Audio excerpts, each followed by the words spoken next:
Voilà, combien de temps ce gouvernement Bayrou pourrait-il tenir? Bonjour Brigitte Barège, merci d'avoir accepté notre invitation. Vous êtes députée UDR du Tarn-et-Garonne, UDR pour Union des droites pour la République. C'est le groupe d'Éric Ciotti qui, on s'en souvient, avait fait sécession avec les Républicains pour faire alliance avec le RN de Marine Le Pen.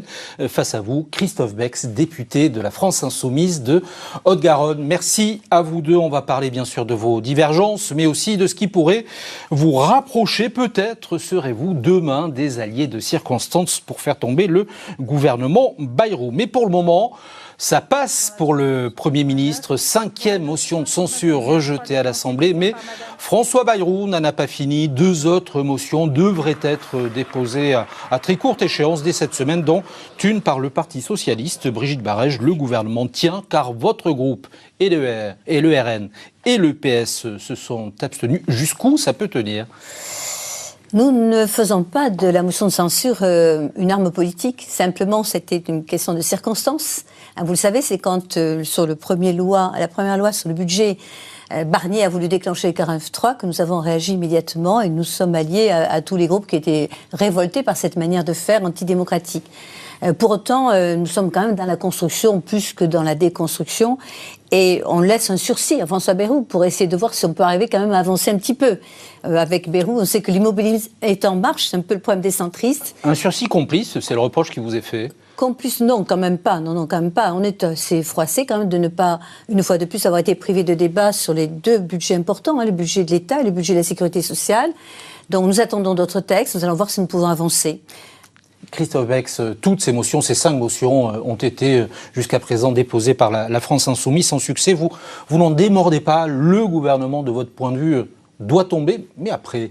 Alors, je voudrais rappeler quand même qu'il y a eu 27 49.3 depuis 2022 et on censure bien entendu le gouvernement Bayrou comme on a censuré le gouvernement Barnier. Tout simplement, il faut revenir à l'origine du malaise, c'est les élections de 2024, les élections législatives où le groupe, le nouveau Front Populaire a gagné ces élections par le nombre de députés. On est le plus gros groupe au Parlement, le nouveau Front Populaire, et légitimement, on aurait dû avoir une personne, une femme ou un homme, qui aurait dû être nommé. C'est l'usage du président de la Mais le République. PS qui fait partie du NFE, ou qui faisait partie, je ne sais pas, nous en parlerons, mais fait acte, lui, dit-il, de responsabilité. Vous n'êtes pas responsable ? Alors moi, je ne suis pas au PS, et le nouveau Front Populaire ne m'appartient pas. Le nouveau Front Populaire, c'est les femmes et les hommes qui se sont joints dans cette campagne, une campagne formidable, et qui ont permis l'élection de 192 députés. Le Parti Socialiste a une autre optique, n'ont pas désiré, n'ont pas souhaité censurer ce gouvernement, on le déplore. Nous, on reste fidèles à l'engagement que nous ont donné tout simplement les électrices et les électeurs sur un programme. C'est quand même plus grave que ça. C'est-à-dire qu'ils ont fait sécession. Franchement, on voit bien que la scission, la rupture est totale maintenant avec le Parti Socialiste et Jean-Luc Mélenchon. Que vous avez raison, vous avez fait une alliance de circonstances pour gagner des élections. D'ailleurs, quand on a vu les magouilles qu'il y a eu au second tour, y compris vous avez été élus, certains avec des voix de droite et des LFI ont voté pour des Républicains. Ça a été un peu n'importe quoi, ce Front républicain. Mais aujourd'hui, la NUPES n'existe plus. Votre parti n'existe plus. Vous êtes LFI. On va parler des alliances voilà. et mes alliances, mais Brigitte Barège, une motion sera déposée vendredi prochain certainement par le Parti Socialiste au nom des valeurs. C'est un 49-2 concernant la submersion migratoire employée par François Bayrou. Le PS parie que vous, UDR et le RN, ne la voterez pas. Ils peuvent le parier, c'est certain, puisque ce débat est complètement cynique, complètement incroyable, en fait, de mauvaise foi. Ils cherchent des prétextes, en fait, pour ne pas justement voter la motion de censure précédente. Maintenant, ils ne veulent pas s'allier avec vous, ils font leur propre motion de censure. Ils savent très bien que sur le sujet de l'immigration, bien entendu, on n'est pas d'accord avec eux. On ne sera jamais.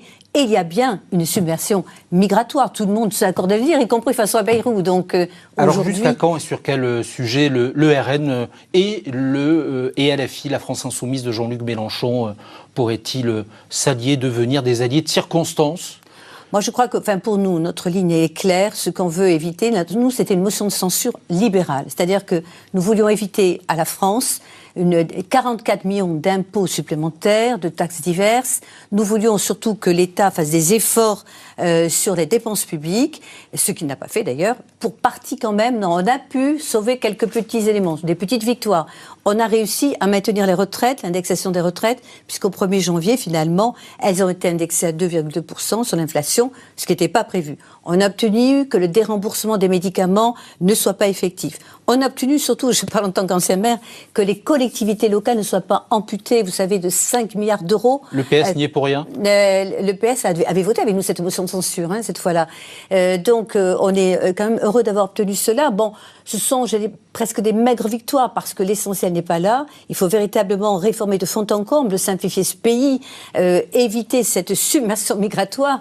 Il faut s'attaquer aux vrais problèmes, et on en est loin aujourd'hui. Christophe Bex, vous ne seriez pas regardant à une alliance de circonstances avec les voix du RN sur une nouvelle motion de censure telle que ça s'est déjà présenté pour Michel Barnier? Il faut dépassionner le débat, et je pense que la ligne de fracture qu'on a avec la droite libérale, l'extrême droite, et bien souvent les gens nous reprochent de dire « mais pourquoi vous n'arrivez pas à trouver des compromis, à vous entendre ?» On peut s'entendre sur certains textes. Le remboursement des fauteuils pour les personnes handicapées, il n'y a pas de souci. Mais dès qu'on parle du budget, Madame Barège vient de parler qu'il faudrait encore réduire les dépenses de l'État. Oui. Mais quand on dit réduire les dépenses de l'État, on touche à quoi? On touche à l'école? Non. On touche à l'hôpital, on licencie, enfin on met dehors des fonctionnaires, et quand je vois les besoins criants qu'on a besoin dans les services publics, et c'est là la ligne de fracture. Je ne vais pas me faire l'avocat du PS, mais le Parti Socialiste n'a-t-il pas obtenu des avancées sur l'hôpital notamment? J'allais dire, voilà, on est d'accord. Mais non, mais l'hôpital, allez dans les services des urgences. Je côtoie les gens, du quotidien, j'en sors, et quand je vois que j'arrête pas d'être sollicité. Mais tomber en gouvernement et se faire avancer les causes que vous défendez. On est entièrement d'accord pour le milliard d'euros supplémentaires pour les hôpitaux. On est tous d'accord. Et c'est pas sur les écoles, monsieur, je me permets de vous interrompre. Nous, les dépenses publiques, c'est, par exemple, toutes ces associations pro-migrants qui nous coûtent excessivement cher. Même la Cour des comptes vient de le dénoncer. 1 milliard d'euros. 1 milliard d'euros, on pourrait déjà diminuer de ça par moitié. L'aide médicale d'État, 2 milliards d'euros. Il y a plein de domaines. Et toutes ces agences qui ne servent à rien, monsieur Bex. Vous en êtes d'accord? Encore une fois, je vais vous poser la question qui intéresse les Français. On ne va pas supprimer les services publics. Tout le monde est d'accord pour défendre les services publics, mais dès qu'on parle de la fonction publique, pour les hommes et les femmes qui travaillent au service public, on nous dit il faut réduire les dépenses. Et on ne pense jamais augmenter les recettes. Est-ce que le gouvernement, je vous demande, on ne peut pas les recettes, c'est les impôts. Et les impôts, les gens n'en peuvent plus. Ça, c'est bien un truc de gauche. Attention, pas de cacophonie, s'il vous plaît. Question à vous deux. Quelle durée de vie pour le gouvernement Bayrou? Alors là, je ne suis pas devin. Bon, tout le monde a l'œil fixé sur la prochaine dissolution éventuelle en juillet, ou pas. N'en savons rien. Du côté de LFI, de Mélenchon, ils espèrent même une démission de M. Macron. Je ne crois pas non plus que vous arriverez à le résoudre à cette extrémité-là. Moi, je pense qu'on va voir au fil du temps, mais c'est vrai que très vite, on va se rendre compte qu'on n'avance pas. Jean-Luc Mélenchon dit qu'il ne va pas passer l'été. Je ne sais pas, moi je pense que je peux vous affirmer qu'il y aura une dissolution en 2027. Lors de l'élection présidentielle. D'ici là, François Bayrou va faire passer son budget avec des 49.3, le budget sur la sécurité sociale, et je pense je sais pas, je suis pas devin non plus, et qu'on va tenir jusqu'au budget 2026, mais ce qui m'inquiète, c'est que déjà, on nous parle encore de réduire les dépenses. Et moi, je voudrais parler des recettes, des contributions de chacun et chacune, et dans ce pays, il y en a qui ont des immenses fortunes, et cela, ils passent sous les écrans radars. Il n'est pas normal. C'est prévu dans le budget. Mais c'est prévu, là, on les a augmentés là. C'est pour une année, c'est une petite contribution, mais il n'est pas normal que tout le monde, en France, en gros, tout le monde paye 50% de contribution, qu'on appelle l'impôt sur le revenu, la TVA, les cotisations sociales, et qu'une infime minorité n'est seulement taxée qu'à hauteur de 25%. Ça s'appelle l'égalité devant la contribution, devant l'impôt. Alors, un climat politique confus qui accentue la défiance des Français à l'endroit de leurs élus. Regardez ce baromètre annuel du Cevipof Opinionway publié cette semaine. Le gouvernement est-il légitime? Non, à 68%. Faites-vous confiance aux élus de l'Assemblée, c'est-à-dire à vous? Non, 76%. La démocratie fonctionne-t-elle bien? Non, 72%. Et enfin, vos élus sont-ils corrompus? C'est-à-dire vous, êtes-vous corrompus? Eh bien, oui, pour 74% des Français. Brigitte Barège, à qui la faute et comment réparer? Je pense que la défiance, je la comprends, je la partage. J'ai été parlementaire pendant 10 ans, de 2002 à 2012, et je découvre quelque chose que je n'avais pas imaginé. Une assemblée fracturée en 13 groupes. aucun parti n'a la majorité, pas plus vous que le RN, même si vous êtes les deux plus gros groupes de l'Assemblée. C'est un vrai problème. C'est un vrai problème parce qu'on ne peut pas avancer, on le voit bien. Et par ailleurs, ce qui me frappe, c'est un mépris des parlementaires, parce qu'aujourd'hui, les décisions ne sont pas prises à l'Assemblée. Très peu. Vous voyez bien, le 49.3 a déjà été l'illustration que les parlementaires ne servent à rien. À la limite, on ne serait pas là, ce serait pareil. C'est complètement scandaleux. On a le problème de la dérive de la Commission européenne, peut-être qu'on en parlera tout à l'heure. On a la dérive de tout un tas d'agences qui ne sont élues par personne, qui sont quasiment autonomes. Je prends un exemple, c'est juste un exemple. Hier, je recevais les représentants des pruneaux d'Agen qui me disaient que l'ANSES c'est un organisme, c'est vrai, qui est étatique complètement, c'est quelque chose de totalement autonome, une agence. La sécurité sanitaire. Et voilà, la sécurité sanitaire. Eh bien, vient de leur dire, voilà, très bien, aujourd'hui, vous aviez 10 produits phytosanitaires autorisés pour traiter vos pruneaux, contre les pucerons, contre la tavelure, enfin, tout un tas de champignons. Eh bien, l'année prochaine, 1er janvier, sur les 10, il vous en restera 2, des huiles essentielles. Ce n'est pas possible. Christophe Monsieur Beck, je suis sûr qu'on aurait ce débat. Vous devez bien avoir des agriculteurs dans votre circonscription.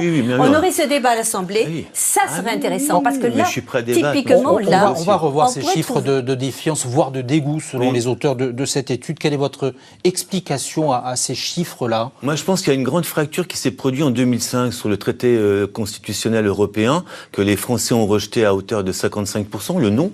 Et puis en 2008, il est repassé devant le Congrès. Il était voté par les représentants, justement, les sénateurs et les députés. Là, il y a une fracture importante au niveau de la démocratie et de le fonctionnement de nos institutions. Et puis les dernières élections de 2024. La dissolution Emmanuel Macron responsable. 70% des gens vont aux urnes. Il y a une campagne éclair, une campagne passionnelle. Je l'ai vécu dans ma circonscription, c'était très tendu.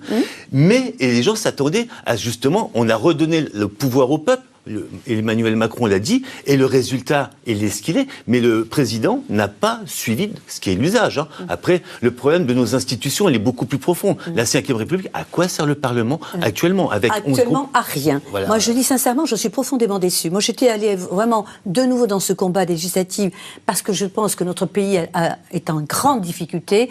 On a parlé de l'économie, vous parlez de surtaxe les riches, ça va bien, mais quand toutes les entreprises seront parties... Mais le Parlement ne sert à rien. Non, mais aujourd'hui, je considère que nous n'avons plus le pouvoir. Nous n'avons plus le pouvoir de débattre de choses essentielles. La survie de nos agriculteurs, il y a tant à dire par rapport au Mercosur. On nous a fait voter contre le Mercosur, mais si Mme von der Leyen, elle l'a quand même signé. C'est quand même incroyable. Alors, soupçon de collusion d'une politique des amis, ce sont des termes au cœur de la polémique de la semaine concernant le souhait d'Emmanuel Macron de propulser son marcheur de la première heure, Richard Ferrand, à la tête du Conseil constitutionnel. Mais le Parlement, la commission des lois dont vous êtes membre, exprimé. Voilà, vote en commission des lois qui se déroulera à bulletin secret. Dès 19 février, la semaine prochaine. Mercredi prochain. Oui. Pour qui voterez-vous Serez-vous favorable à sa nomination ? Je ne suis pas favorable à la nomination de Richard Ferrand, pour des tas de raisons. Celles qui ont été énoncées là, mais j'en rajouterai une autre. Vous savez que ce sont vos collègues, vos confrères du Monde, vous savez, Gérard Lorme et Davé, qui ont certainement suivent une enquête politico-judiciaire sur le Covid. Vous savez qu'il y a une enquête sur 3 juges, l'assassin, le Covid, et 170 000 victimes. Et donc, ils ont mis en cause, dans ce cadre-là, ça a failli être étouffé, cette affaire. Et d'ailleurs, M. Macron, quand il ne sera plus président, ne sera plus couvert par son immunité et risque d'avoir à rendre des comptes. Oui. Eh bien, ce que nous disent vos journalistes, vos collègues du Monde, c'est que dans le cadre de l'enquête judiciaire qui est en cours, M. Ferrand a menti éhontément en tant que président de l'Assemblée. On lui demandait, il a été interrogé par les juges et il s'est fait dicter ses réponses par l'Élysée. Et on a une atteinte de plus, c'est constant, à la séparation des pouvoirs. Vous savez que dans notre Constitution, il y a l'exécutif, le gouvernement, le président. Il y a le législatif, c'est-à-dire le Parlement, l'Assemblée, le Sénat. Et il y a le judiciaire, c'est-à-dire les juges. Normalement, tout ça, 3 pouvoirs, doivent être totalement autonomes et totalement indépendants. On voit bien là qu'il y a eu un mélange des genres. Et de la même manière, on pourrait reprocher à certains juges de mélanger curieusement le politique avec leur fonction de magistrat. Je vois que vous approuvez.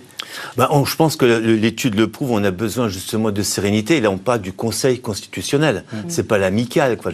C'est la clé de voûte de nos institutions. On a besoin de transparence et de personnalités qui connaissent justement les lois. Et je pense que là, on parle pas d'un proche d'Emmanuel Macron, on parle d'un intime. Donc là, il y a un problème encore qui va renforcer encore plus la défiance.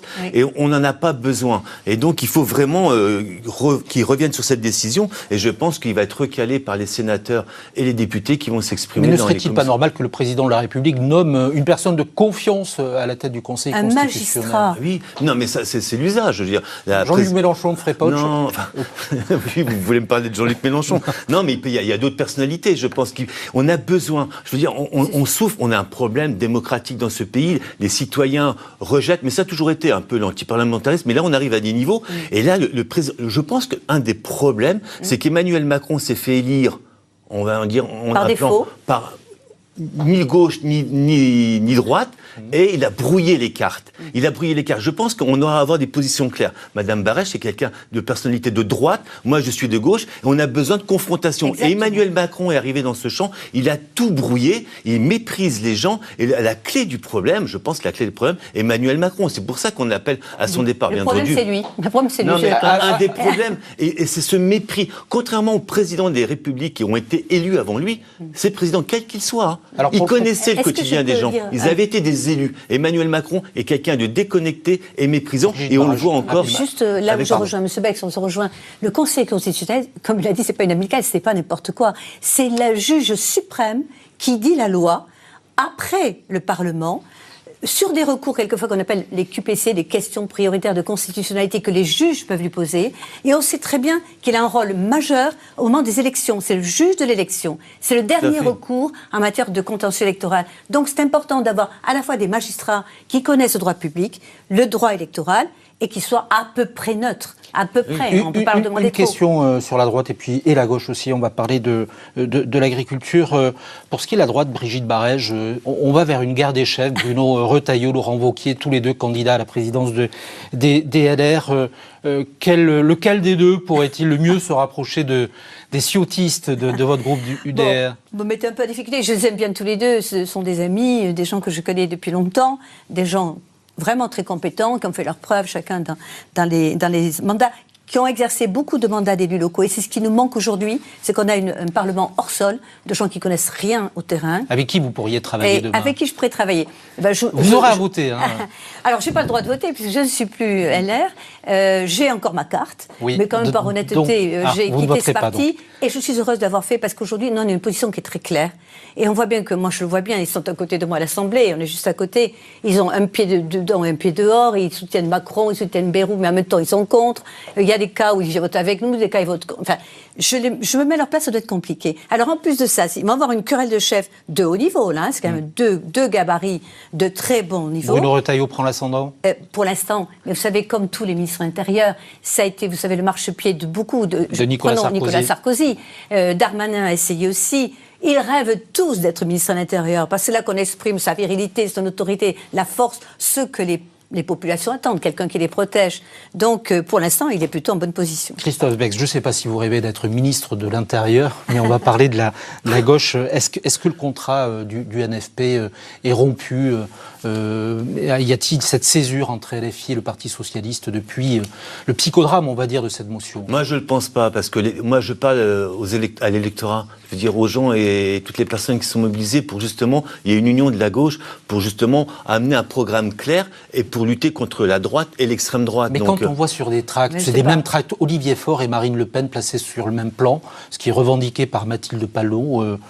Non, elle a contrecarré ce tract que je n'approuve pas du tout. On ne peut pas mélanger le Parti Socialiste mais oui, mais vous voyez bien de que leur chez vous, histoire du Parti Socialiste avec le Rassemblement National qui est l'extrême droite. Je veux dire ça, on peut pas. Les gens sont déjà. Moi, ce que je regrette, c'est que les gens sont perdus déjà. Ils sont perdus. Et donc, il faut arrêter de confondre les gens. Le problème, c'est la présidentielle. Ils sont tous fous de la présidentielle. Là, on vient de voir deux leaders de droite. C'est un régime présidentiel. C'est des candidats à la présidentielle. Prendre la tête d'un parti.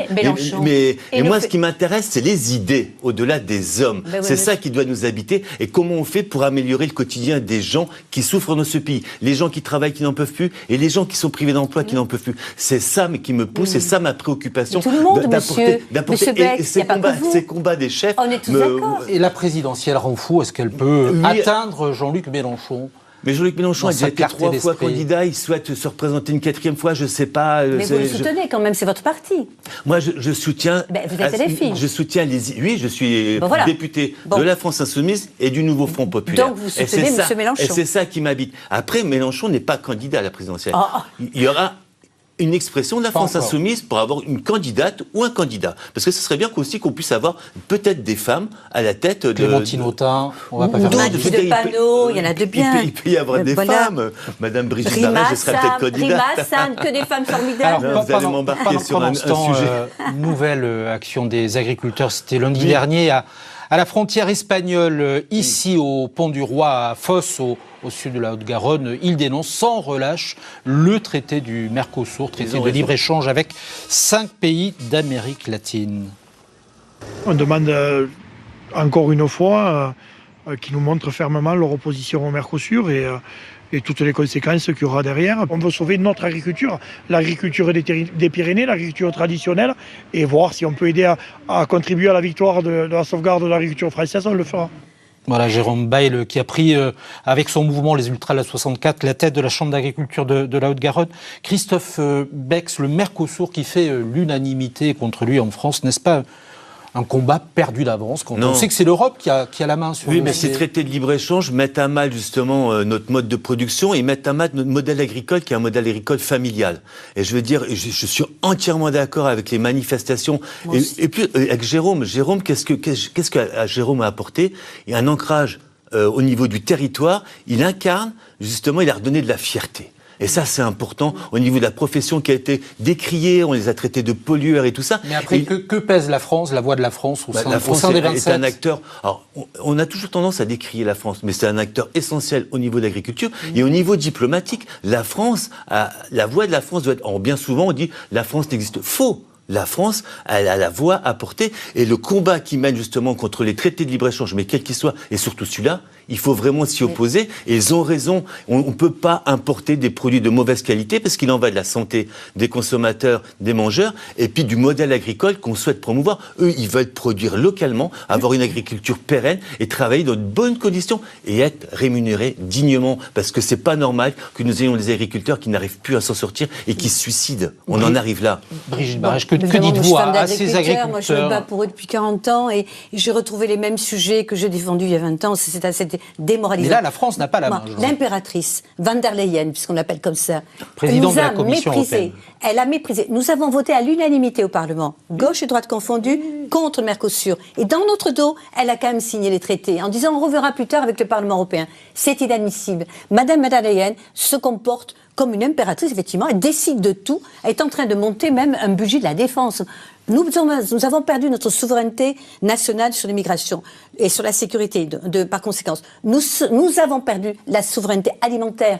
Nous étions le pays le plus exportateur en matière alimentaire, avec les plus belles qualités de production, mais aujourd'hui, ils sont, nos agriculteurs en plus, concurrencés, vous l'avez dit, par des pays qui ne respectent pas les normes environnementales qu'on nous impose en Europe. À juste titre quelquefois un peu trop, parce qu'on a le défaut en France avec notre administration, c'est que les directives européennes encore ça va, mais moi ils m'ont dit arrêtez avec les surtranspositions. Vous savez, quand une résolution est prise au niveau européen, il faut ensuite la surtransposer. Christophe Bex parlait du référendum 2005 sur le traité de Maastricht. Est-ce qu'il faudrait, par voie référendaire, il faut reprendre notre souveraineté dans tous les domaines possibles. Moi, je le dis pour l'alimentation, pour l'agriculture, pour la défense. Il ne faut pas brader notre défense. On est en train de nous le préparer, mais il le faut surtout aussi pour l'immigration. C'est une des pistes d'Emmanuel Macron qui songe peut-être à un référendum au printemps. Un référendum, moi je pense qu'on devrait faire un référendum sur nos institutions. On voit bien que la 5e République est à bout de souffle. On le voit bien. 11 groupes au Parlement, ça ne fonctionne plus. Oui, mais ça n'a rien à voir avec la Constitution. Mais c'est le socle de comment on fonctionne, comment on fait société, comment on fait république dans notre pays. Si on veut rien... Parce que j'ai regardé votre sondage, les gens, à une grande majorité, sont intéressés par la politique. On est un peuple politique. Et donc, il faut justement, et si on fait un référendum avec un débat, avec des discussions, des échanges avec la population, vous allez voir ce qui va se passer, c'est que les gens vont de nouveau s'intéresser et vous dire comment vous souhaitez que nos institutions... Vous dites 10 secondes, le référendum que va nous promettre, c'est pour nous amuser, comme il avait fait le grand débat public sur les Gilets jaunes, comme il a fait le grand débat aussi avec la transition écologique. Il nous amuse avec des petits débats. On va avoir un référendum sur rien. On va avoir peut-être le portal, peut-être des petits détails. Mais sur l'immigration, il nous le promet depuis 3 ans. Les Français n'en peuvent plus. Tous les sondages le démontrent. Il faut reprendre notre souveraineté nationale sur ce sujet. Ou une nouvelle dissolution. Merci à vous deux d'avoir accepté le débat. Bon retour à l'Assemblée. Dimanche en politique, la suite tout de suite avec Francis Letellier, suivi de votre